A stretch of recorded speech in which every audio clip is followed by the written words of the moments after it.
Welcome to Cryo-Talk, a bite-sized bio podcast sponsored by Thermo Fisher Scientific, featuring conversations between your host, Eva Amsen, and experts in the field of cryo-electron microscopy. Today on Cryo-Talk, we're joined by Bret Freudenthal, Associate Professor in the Department of Biochemistry at the University of Kansas Medical Center. He talks about his research on DNA damage and why large shared CryoEM facilities are indispensable. There's lots of schools and lots of people that don't have access to CryoEM and need that access, and they need that access without the burden of cost. He also shares why he enjoys mentoring students. We all think that the experiments we do and the science that we do is the most important part of the job, but I actually think it's the people. And his favorite barbecue recipes. It's called a copa, which is basically it's like a pork shoulder. And so we smoke that and do sort of pulled pork and had some friends over. All in this episode of Cryo-Talk.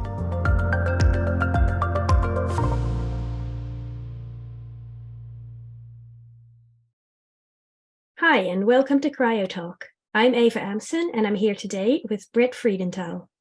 Bret is Associate Professor in the Department of Biochemistry at the University of Kansas Medical Center. His research group studies the connection between DNA damage and human health. Hi, Bret. How are you today? Doing well. Thanks for having me on. Yeah, no problem. I know you're in Kansas now, but can you tell us a little bit about how you got there and what you've been doing so far with your career? Yeah. So as you said, we're at the University of Kansas Medical Center here in Kansas City. And so it's like many, academics, we took a long journey to get here. So I was born and raised in Cheyenne, Wyoming. And then when I turned 18, I headed to the neighboring state of Colorado, where I got my undergrad degree in the Department of Biochemistry at Colorado State University. Then after that, was weighing whether or not to do med school or graduate school, like many of us do, and ultimately decided graduate school was a better approach for me and transitioned to the University of Iowa, where I got my PhD in the lab of Dr. Todd Washington. And that was really the first place I started understanding the importance of DNA damage and sort of the connection to human health. And so then once I completed my PhD, I pushed even further east out to the National Institute of Environmental Health Sciences in Raleigh, North Carolina. And so I did my postdoc there with Dr. Sam Wilson and studied base excision repair and really got into turning out lots of different crystal structures and really focused on X-ray crystallography during that phase of my career. And then finally, we pushed back to the University of Kansas, where me and my wife moved here, I guess it would be end of 2015, which seems like a short amount of time, but actually on the calendar, it's quite a while. So when we pushed back to the University of Kansas, we have two little boys. We came here and we started raising our family and opened the lab and really enjoyed it here. Ooh, sounds like you've been all over the US. Yes, yeah, we have. So yeah, it's been nice now being in the center of the country because we can kind of fly around and see family a little easier. Yeah, that's good. And I find it interesting that you're working on a link between DNA damage and human health, because I think for many of us, that's something we know is obviously there is a connection. Mm-hmm. But at what point did you realize that there were still many unanswered questions and lots of work to be done? Yeah, I guess for me, I've always part of the frustration came about early in my graduate career where we would study context of DNA damage and DNA repair, but we really didn't seem to understand any of the mechanistic details about them. A lot of the work was being driven by industry and still remains driven by industry in terms of developing drugs with beneficial human health impacts, but we don't always understand how those drugs work and how the proteins that we're targeting actually function. And so I think that's been a major driver of my career, is actually understanding the mechanistic details of these proteins and how they interact with DNA to protect the genome, or how they actually can drive evolution of just a bit by promoting more and more mutations. And so that's always been fascinating to me. And just a reductionist approach to, I feel like all things funnel back to our genome. I'm a little biased in that capacity, but I really feel, so it's always been interesting to me. And then I think as scientists, we always have to do something that benefits the larger society as a whole. And so I think keeping human health in the background, I would say that we are a basic research or fundamental research lab at our core. And that's kind of the goal is that we're going to find out how these enzymes work or how these proteins work, and then hopefully provide a better foundation for industry and people to develop drugs. And so what kind of research projects are going on at the moment in your group? Yeah.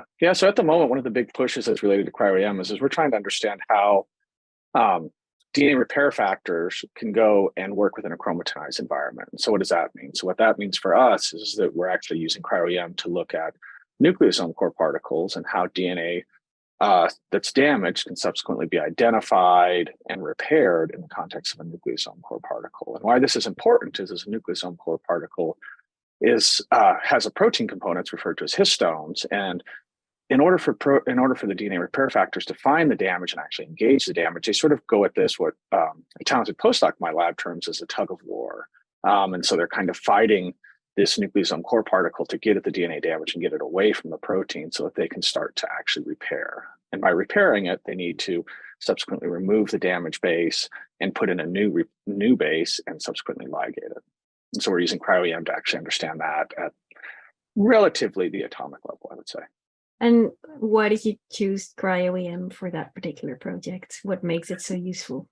Yeah. So I think CryoEM is really useful for that because the nucleosome core particles are very, very amenable to that. And so we use them almost as they're a biologically relevant scaffold, but they're really also a nice scaffold. They form nice little circles. You can nicely see on the grids. The conditions are fairly well established. And really the hard part then becomes forming complexes between the nucleosome core particle and the different DNA repair proteins. And so that takes a lot of troubleshooting and a lot of hard work, but CryoEM is really the most amenable approach to look at that. And then we complement that with X-ray crystal structures that are a much higher resolution of these repair proteins bound to just naked DNA, so no nucleosome bound at all. And so we can kind of complement the two approaches to get a better sense of how it works as a whole. Yeah, so I saw in your research website that you use like many different techniques to approach any individual problem that you're looking at. It's a good approach. Yes, it seems like you have to do a little bit of everything nowadays to kind of get the full picture. And for CryoEM, do you have a local machine or facility that you use? Yeah, so actually exciting news here, which I think is kind of what brought us here, is that we're going to be installing or opening a local CryoEM facility here at the University of Kansas Medical Center. And so that will open May 9th or sometime in the month of May. And so we're getting a Glacios with a Selectris detector. And so we're pretty excited about this opportunity to be able to bring CryoEM to the state of Kansas, because we've really not had that facility at all here. There's neighboring facilities at Iowa and Missouri, but nothing really in the state of Kansas or local. So what have you been using until now? Yeah. So one of the things that kind of happened when I opened my lab was sort of the big CryoEM revolution happened. So I was an X-ray crystallographer, and the revolution sort of came barreling down the scientific pipeline, if you will. And so we had to find a way to pivot to be able to start to utilize CryoEM. And one of the early frustrations, I would say, from about 2015 till about 2017 for myself was the lack of access, right? It's an incredible technique, but you could never find any access. And so I really give the NIH and the federal government a lot of credit for opening and funding national facilities and really backing those financially. And so the ones that we've been using is PNCC, and that's the Pacific Northwest, I think, CryoEM Center. It probably has a bigger acronym for that.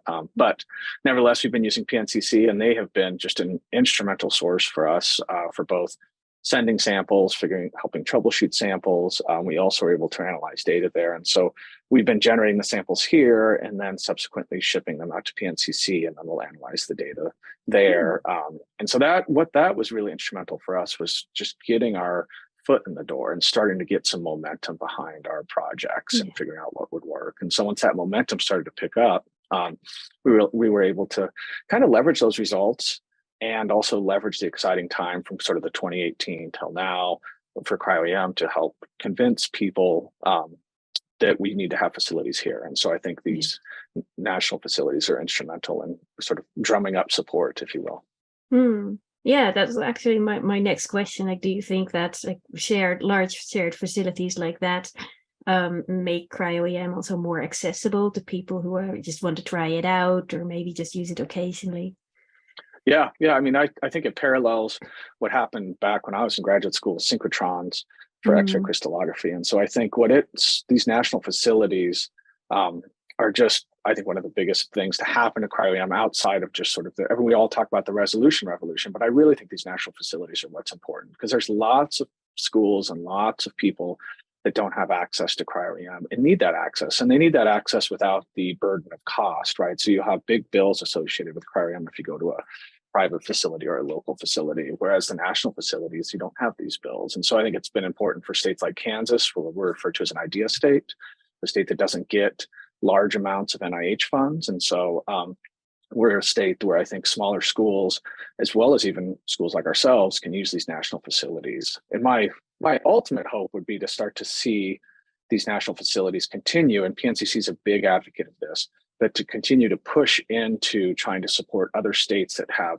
really no access to cryo-EM, whether it be a state like my home state, like Wyoming, I'll use it as an example, where it feels like, oh, this is an awesome technique, but I don't even know where to go to do this. And so I think these national facilities are a key component to that outreach. And also, I think will facilitate bringing the cost down, training the next generation of scientists, and making it more accessible to everyone, to where it becomes a tool instead of only the wealthy labs can do it. And so I think that's been a huge push.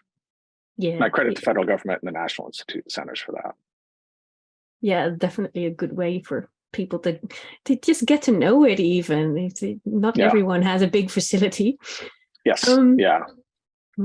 But you are very exciting to get your local facility set up. Do you have any plans for it? Do you know what you're going to do first?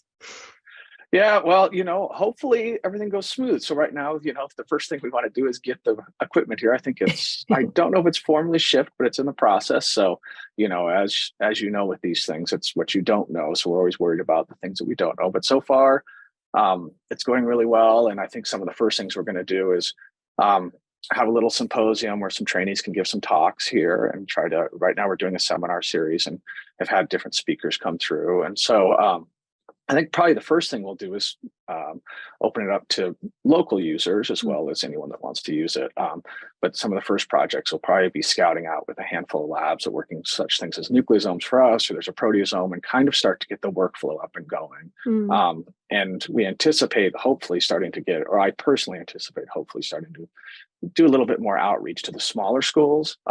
And maybe try to funnel in some of the undergrads as well. But that is something that's going to be sort of down the line, if you will. So I think the first goal for us is to get it up and going and work out any kinks that there may be, even though Thermo says there'll be none, but you always worry a little bit about the unknown. Yeah, get it all working. And then, yes. The seminar series sounds interesting as well. Yeah. Yeah, it's been nice. We had a recent talk by Dr. Lander out here, and so it's been exciting to have the seminar series. We're a medical center, and so there's not a lot of awareness around structural biology here. And so I think the seminar series has really had about 100 people at each seminar, and we've had different folks come out and really starting to show enthusiasm for the approach and trying to implement it into their program. Because one of the big things is, well, what do I do with this and how do I make it work? They all know it's exciting, but how do they actually implement it? And so we've been working a lot on that. And what's next for your research? Anything you're working on? Yeah, I would say so. Next for our research, at this point, we've published a paper. So we work on the basic excision repair pathway, which is a DNA, one of the subsets of the DNA repair pathway. And so we've solved one of the enzymes. I would say there's about 6 or 7 enzymes in the pathway, depending on how you define it. And we've solved one of the enzymes bound to its cognate form of DNA damage, or its preferred form of DNA damage. And so now what we're trying to do is look at how the other enzymes within that pathway all function. And so that's been a big push for us, cryo-EM related. You get the system up and going, and now you're like, well, what about this enzyme? Very classic scientist, right? Well, let's start working down the pathway. And so I think we're going to start looking at that, as well as starting to look at larger complexes. And so I think that's been the big push for us.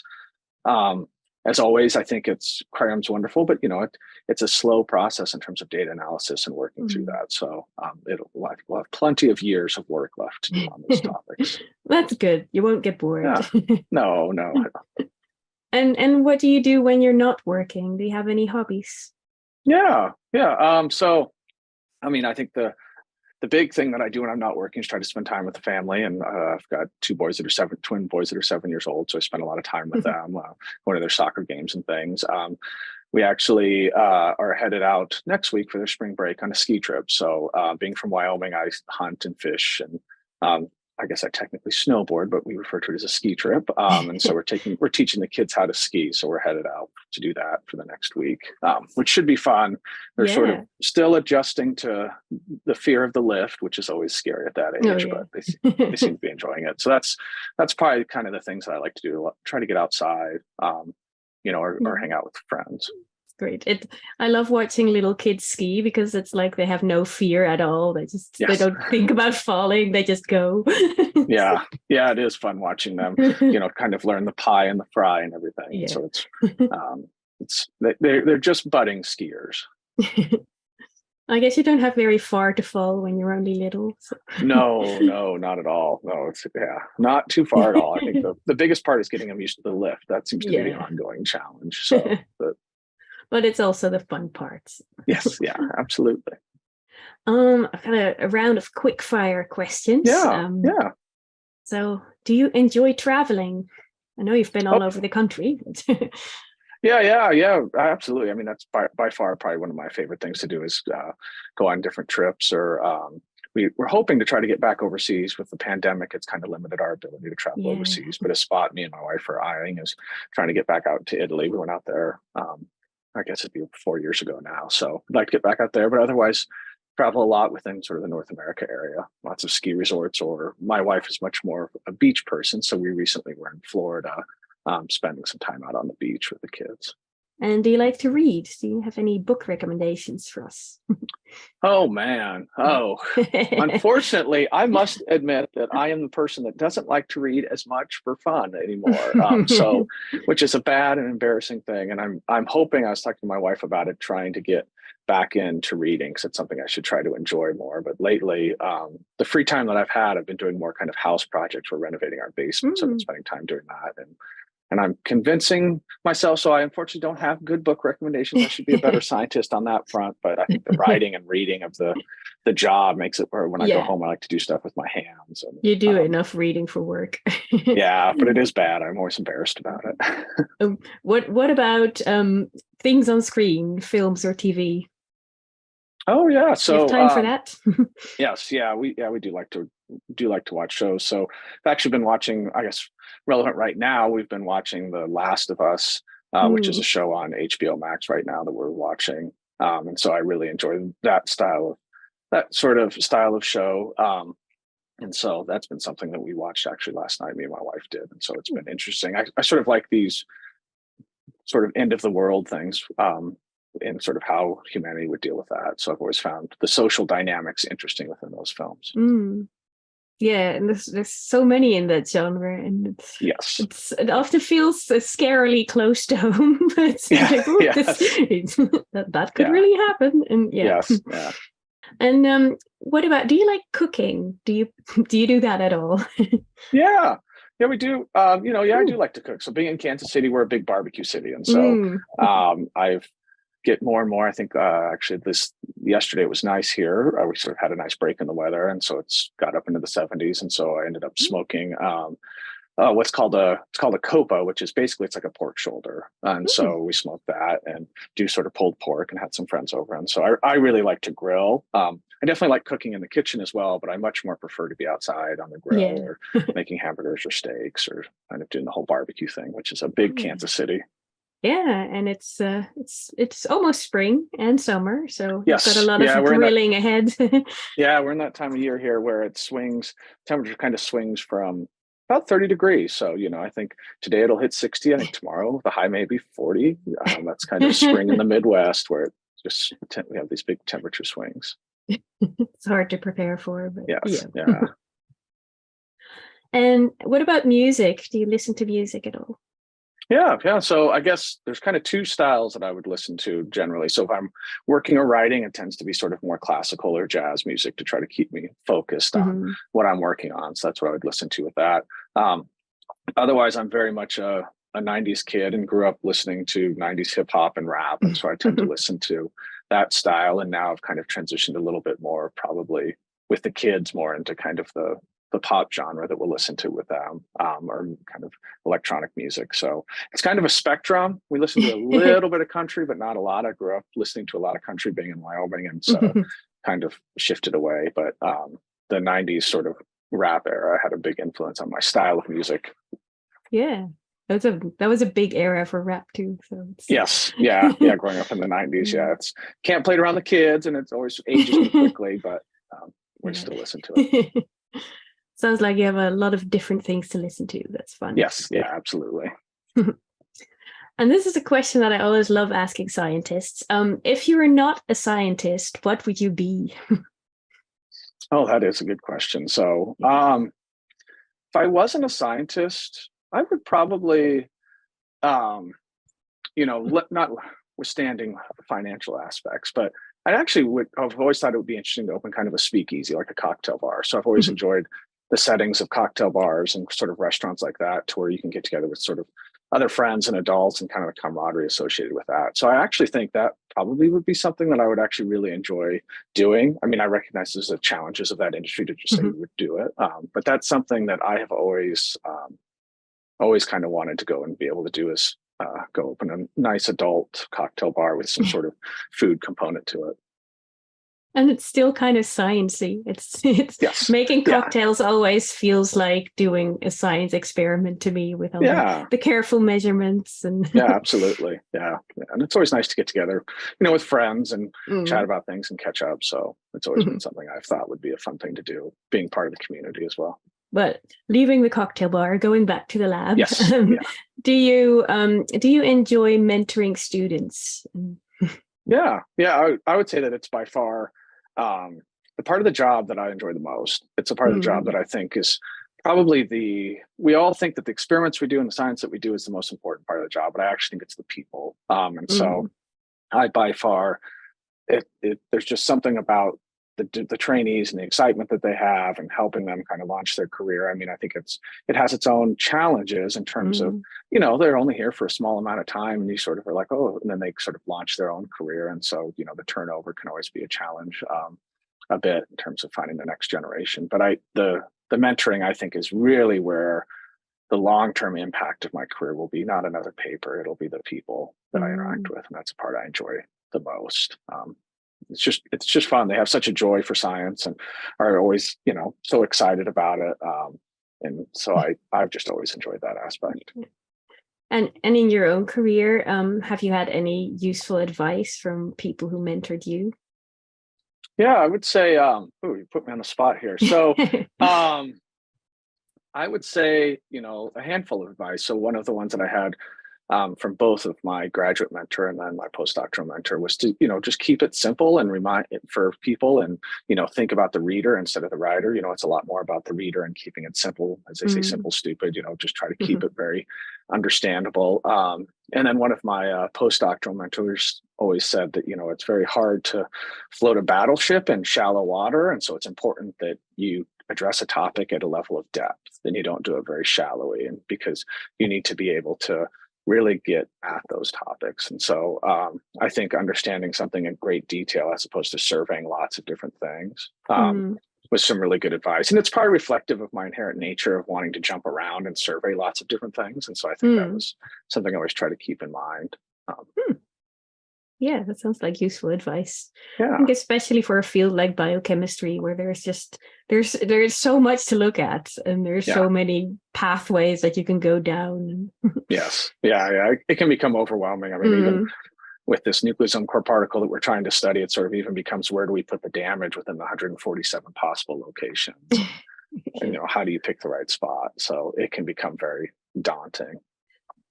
Well, I think we have reached the end of our episode for today. Yeah. Which I hope your installation of the new equipment goes well, and no startup problems. And it sounds really exciting. Yeah, it should go smoothly. I think the institution's excited, and it's an exciting time right now. I think at the institution, they're really investing in basic research, and so it's a fun time to be here. Going to be amazing. Yeah. Thanks for having me as well. Yeah, thank you so much. And that brings us to the end of today's episode. And thanks everyone for listening to or watching Cryo-Talk. Thank you for listening to Cryo-Talk, a bite-sized bio podcast sponsored by Thermo Fisher Scientific.